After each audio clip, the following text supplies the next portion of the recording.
Here's a question that should bother you more than it probably does. Was the Industrial Revolution inevitable? What if the steam engines and the factories and the railways and the entire framework of the modern world that emerged from 18th century Britain was not the result of some natural progression of human civilization, but was instead one of the most unlikely accidents in history? At least 5 other civilizations, some of them centuries more advanced than Britain at their peak, came within touching distance of triggering it first and then, for reasons that are fascinating and disturbing in equal measure, did not. Here's the thing we tend to miss. Britain was not the smartest. It was not the most scientifically advanced. It was not sitting on the most sophisticated engineering tradition. Several civilizations that came before it had more advanced technology, more mathematical knowledge, more organizational capacity, and more raw intellectual firepower than 18th century Britain could reasonably claim. And every single one of them missed it. Why? That is the question this video is going to answer. And the answers are going to make you look at human progress very differently by the time we are done. Welcome to the Industrial Ledger. We are here for the history of engineering, industry, and human ingenuity told without the comfortable myths and without the national bias that has distorted the story for too long. If that is the kind of content that keeps you up at night, you are in exactly the right place. We are counting down the top 5 civilizations that had everything they needed to trigger the Industrial Revolution and did not. And before you think you already know who is on this list, I promise you that at least 2 of these entries are going to genuinely surprise you. One of them is going to make you angry. And the one sitting at number 1 is going to completely change the way you think about the relationship between intelligence, knowledge, and progress. But before we get into it, do me a favor. Hit subscribe, you belong here. Now, number 5. The Roman Empire. When most people think about Rome, they think about roads and aqueducts and the Colosseum, and the general impression of a civilization that was impressively organized but ultimately ancient. What they do not think about is how extraordinarily close Rome came to doing something that would have changed the entire trajectory of human history. Rome had concrete. Not a primitive version of it.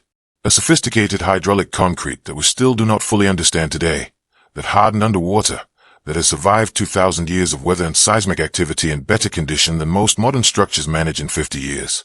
They had centralized infrastructure on a scale that would not be matched for over a millennium. They had aqueducts delivering fresh water to cities of over 1 million people. They had underfloor heating systems. They had multi-story apartment buildings. They had a postal network, a legal system, a financial system, and a level of engineering organization that the medieval world looked back on with something approaching awe and absolutely no ability to replicate.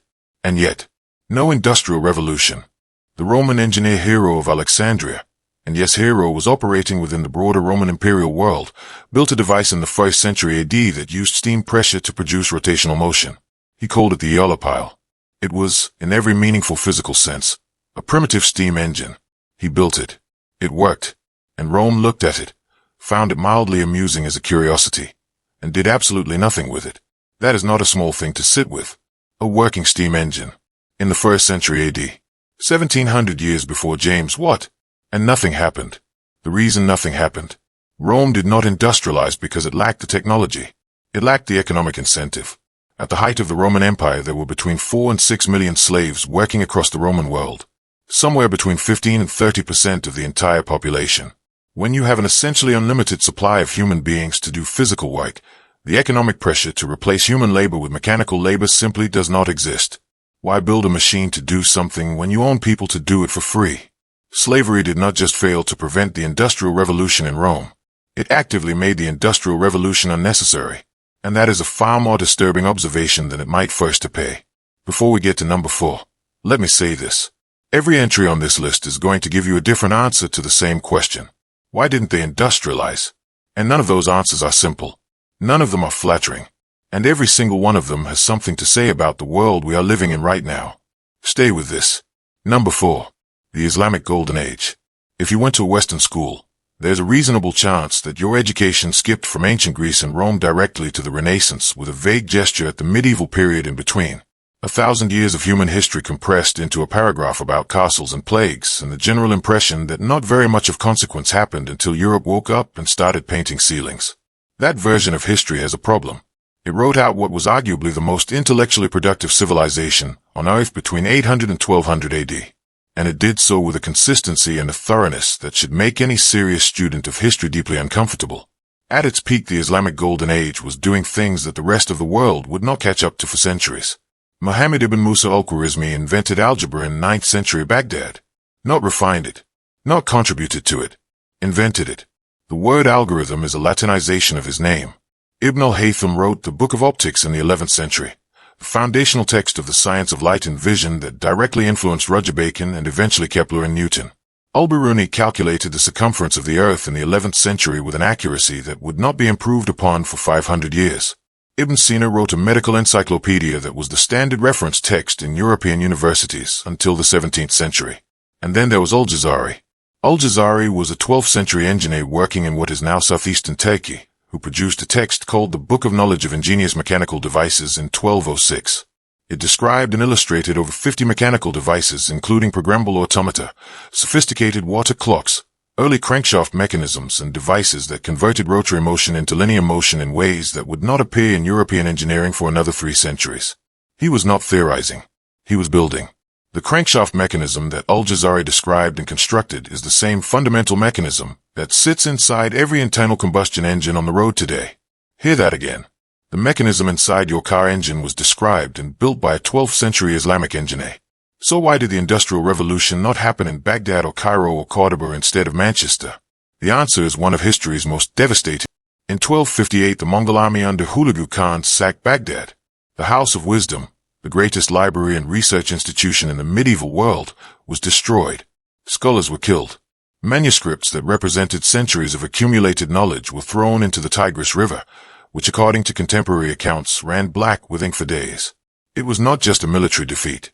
It was a catastrophic interruption of an intellectual momentum that had been building for 4 centuries. And then the Crusades kept the pressure on from the West. And then a gradual shift toward religious conservatism within Islamic scholarship began to treat the rational sciences with increasing suspicion. The combination of external destruction and internal retreat from empirical inquiry closed a window that had been open for 400 years at precisely the moment when everything that had been accumulated might have been synthesized into something transformative. The Islamic Golden Age did not fail to industrialize because it lacked the knowledge or the engineering capability. It was interrupted. Violently and comprehensively interrupted at the worst possible moment. And the world has been living with the consequences of that interruption ever since. Think about that the next time someone tells you that the history of science and engineering is a straight line from ancient Greece to modern Europe. It is not a straight line. It is a story full of interruptions and diversions and catastrophic losses that shaped what was possible and what was not in ways we are still only beginning to properly account for. Now I want to take a second here because we are about to get into the entries that are going to genuinely divide opinion. If you are not subscribed yet, now is the moment. Hit subscribe and stay in it. Number 3. Ancient China. China is the entry on this list that tends to produce the most frustration in people who know their engineering history, because the Chinese case is not a story of interruption like the Islamic Golden Age. It is not a story of missing economic incentive like Rome. It is something more complicated and in many ways more profound than either of those. China had the technology. Unambiguously, demonstrably, historically documented technology that should have been sufficient to trigger industrialization centuries before Britain managed it. Paper, printing, gunpowder, the compass. These 4 inventions alone reshaped the entire trajectory of human civilization, and every single one of them came from China, centuries before Europe had any equivalent. But those are the famous ones. The ones that get into the textbooks. The ones that are less well known are even more remarkable in the context of this conversation. China was producing cast iron in blast furnaces in the 1st century AD, over 1,000 years before Europe developed the same capability. By the 11th century, during the Song dynasty, China had coal-powered iron production operating at a scale that was, by any reasonable measure, proto-industrial. The historian Robert Hartwell estimated that by 1078 AD China was producing around 125,000 tons of iron per year. For context, England at the beginning of its Industrial Revolution in the mid-18th century was producing around 30,000 tons per year. China was doing 4 times that volume 700 years earlier. 700 years earlier, the Song dynasty had mechanical spinning machines. It had water-powered trip hammers for processing metals. It had a sophisticated commercial economy with paper money, credit instruments, and long-distance trade networks. It had the most advanced agricultural productivity in the world, which freed significant portions of the population from subsistence farming. It had, in other words, many of the preconditions that historians identify as necessary for industrialization. And then, nothing. The question of why China did not industrialize is one of the most debated questions in economic history. It has a name. Economists and historians call it the Needham question, after the British historian Joseph Needham, who spent decades documenting Chinese scientific and technological achievement and kept returning to the same uncomfortable puzzle. If China was so far ahead for so long, why did the Industrial Revolution happen in Britain and not in China? The answers that serious historians have proposed are multiple, and none of them are entirely satisfying on their own. But taken together, they paint a picture that is as instructive as it is sobering. The first answer is political. The Chinese imperial system was extraordinarily effective at maintaining stability and extraordinarily resistant to the kind of disruptive change that industrialization requires. The imperial examination system, which determined entry into the bureaucratic class that ran the empire, tested candidates almost exclusively on the knowledge of classical Confucian texts. It produced administrators of considerable learning and almost no interest in technological innovation. The people with the most power and the most resources in Chinese society were not incentivized to invest in industrial development. They were incentivized to master ancient philosophy and manage existing systems. The second answer is geographic and political in a different sense. Europe in the early modern period was a continent of competing nation-states in a state of almost permanent rivalry and occasional outright war. That competition created pressure. Pressure to find more efficient ways to produce weapons, to feed armies, to generate the tax revenues that funded military power. The Industrial Revolution in Britain was in significant part driven by the need to produce iron and steel and coal more efficiently to supply an empire that was in constant competition with France and Spain and the Netherlands.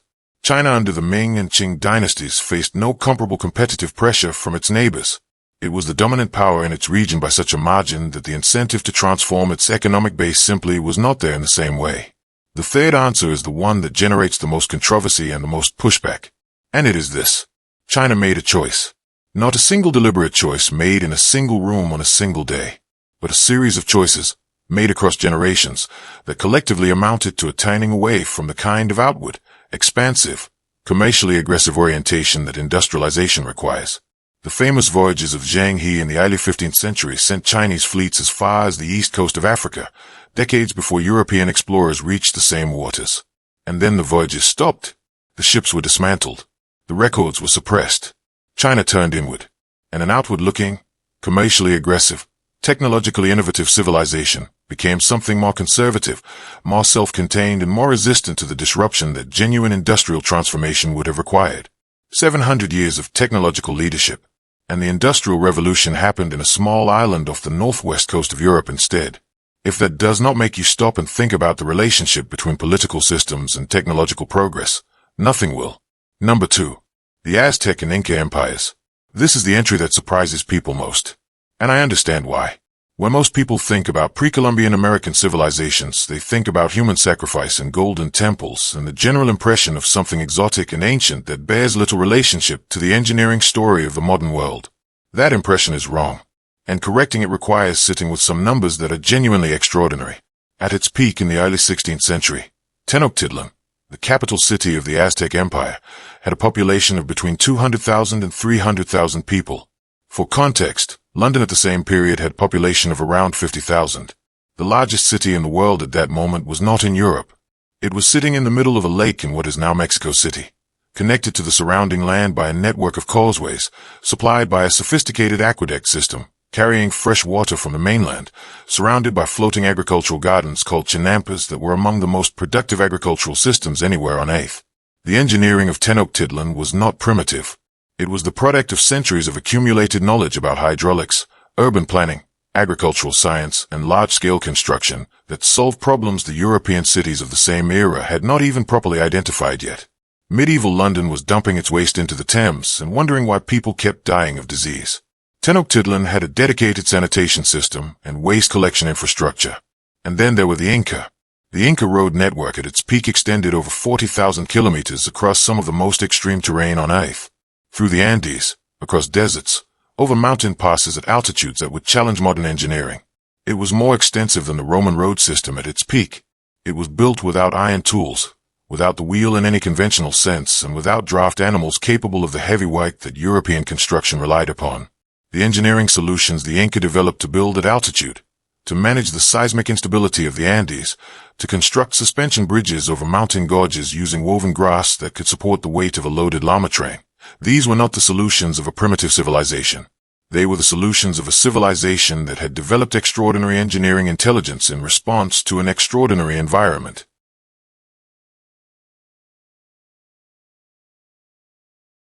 Machu Picchu is not just beautiful. It is a masterclass in precision stone fitting, site selection, drainage engineering, and earthquake-resistant construction that continues to impress structural engineers today. The stones fit together without mortar so precisely that you cannot slide a piece of paper between them. In a seismically active zone. At altitude. Built without iron tools.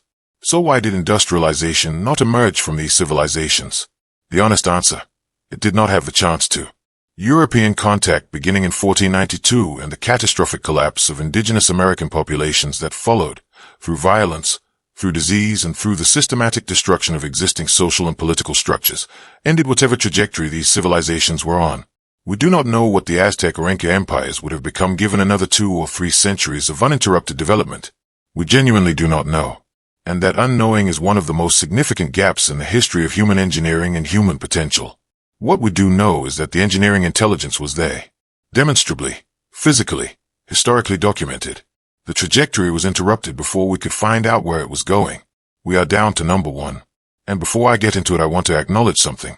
Every entry on this list so far has had a clear external explanation for why industrialization did not happen.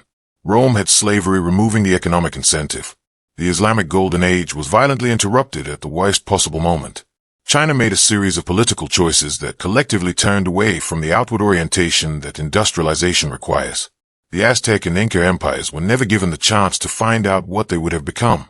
Number 1 has none of those excuses. Number 1 had the knowledge. It had the mathematics. It had the philosophical framework. It had the mechanical ingenuity. It had the theoretical understanding of the physical principles that the Industrial Revolution would eventually be built on. It had all of it. Simultaneously. In one place. At one moment in history that was so far ahead of everything else happening in the world at the time that historians still struggle to fully account for it. And it chose not to use any of it. Ancient Greece. Let me give you the case for why Greece should be number 1 on this list, and then I am going to give you the explanation for why it is not just on the list, but sitting at the very top of it. And that explanation is going to reframe everything you think you know about the relationship between knowledge and progress. Start with the mathematics. Euclid codified the principles of geometry in the 3rd century BC in a work so complete and so logically rigorous that it remained the standard textbook of mathematics for over 2,000 years. Archimedes in the 3rd century BC described the principles of the lever, the pulley, and the screw with a mathematical precision that would not be surpassed until Newton. He calculated an approximation of pi that remained the most accurate in the Western world for centuries. He described the principle of buoyancy that still carries his name. He designed war machines of such sophistication that they reportedly held off the Roman siege of Syracuse for years. He wrote about theoretical methods for calculating areas and volumes that contained the seeds of integral calculus, 17 centuries before Newton and Leibniz formally developed it. Then there's the Antikythera mechanism. Discovered in a Roman shipwreck off the Greek island of Antikythera in 1901, the Antikythera mechanism is a device that should not exist. It is a hand-cranked mechanical computer, built sometime around 100 BC. Containing at least 30 interlocking bronze gears of extraordinary precision, capable of predicting the positions of the sun and moon, tracking the 4-year cycle of the Olympic Games, predicting solar and lunar eclipses, and modeling the irregular motion of the moon with an accuracy that required understanding of mathematical concepts that historians had not previously believed the ancient world possessed. The precision of the gear cutting required to build it was not matched in European mechanical engineering until the 14th century AD. 1400 years later, a single device, pulled from the bottom of the Mediterranean, demonstrating a level of mechanical engineering sophistication that rewrote everything historians thought they knew about ancient Greek technology. And then there's Hero of Alexandria again, because Hero appears on this list twice, and that is not a coincidence. Hero described and in many cases built a remarkable range of mechanical devices in the 1st century AD. The Aeolipile, the steam-powered rotating sphere that was a functional demonstration of the principle behind every steam engine ever built. A programmable cart powered by a falling weight and a system of ropes and pegs that could be preset to follow a specific path, which is as close to a programmable machine as the ancient world got. A vending machine, triggered by the insertion of a coin, that dispensed a measured amount of holy water. A wind-powered organ. A self-trimming oil lamp. Hero of Alexandria was not a theorist. He was a builder. And what he built, in the 1st century AD, was a working demonstration that the conversion of heat energy into mechanical motion was possible. The Aeolipile was not a toy. It was a proof of concept for the technology that would eventually power the Industrial Revolution 17 centuries later. So here's the question. Why? Why did a civilization that had Archimedes and Euclid and Hero and the Antikythera mechanism, and 2 centuries of the most concentrated mathematical and philosophical genius in the ancient world not look at what it had and build on it into something that transformed the material conditions of human existence? The answer is philosophy. Specifically, it is the philosophy of work. The ancient Greek intellectual tradition made a distinction that seems almost incomprehensible from where we stand today. It distinguished between episteme, theoretical knowledge, the kind pursued by philosophers and mathematicians and considered the highest form of human activity, and techne, practical knowledge, the application of understanding to material problems, the kind practiced by craftsmen and engineers and considered fundamentally beneath the dignity of a free citizen and a serious thinker. Aristotle, whose influence on Greek intellectual culture was total, wrote explicitly that the mechanical arts were degrading, that the pursuit of practical and commercial ends corrupted the mind and the character, that the truly free man, the man of genuine intellectual worth, concerned himself with theoretical understanding and left the grubby business of making things to slaves and craftsmen and other people of lesser standing. This was not a minority view. It was the dominant intellectual culture of the civilization that produced more theoretical scientific knowledge than any other in the ancient world, and it created a wall between knowing and doing that no amount of individual genius could fully breach. Hero of Alexandria knew how steam pressure could produce rotational motion. Archimedes understood the principles of mechanical advantage with mathematical precision. The builders of the Antikythera mechanism demonstrated gear-cutting precision that would not be matched for 14 centuries, and the culture they lived in told them, clearly and consistently and with the full authority of its greatest philosophical tradition, that turning any of this into something practical and industrial and commercially productive was not what serious people did. The Greeks did not miss the Industrial Revolution because they lacked the knowledge. They missed it because their intellectual culture had built a philosophical barrier between knowledge and application that was, in the context of their civilization, essentially insurmountable. And that is why Greece sits at number 1 on this list. Not because it had the worst outcome, but because it had the best opportunity and the most self-imposed reasons for not taking it.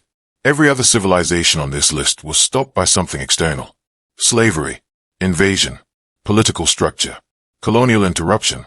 Greece was stopped by an idea, by a philosophical choice about what knowledge was for and who was allowed to apply it.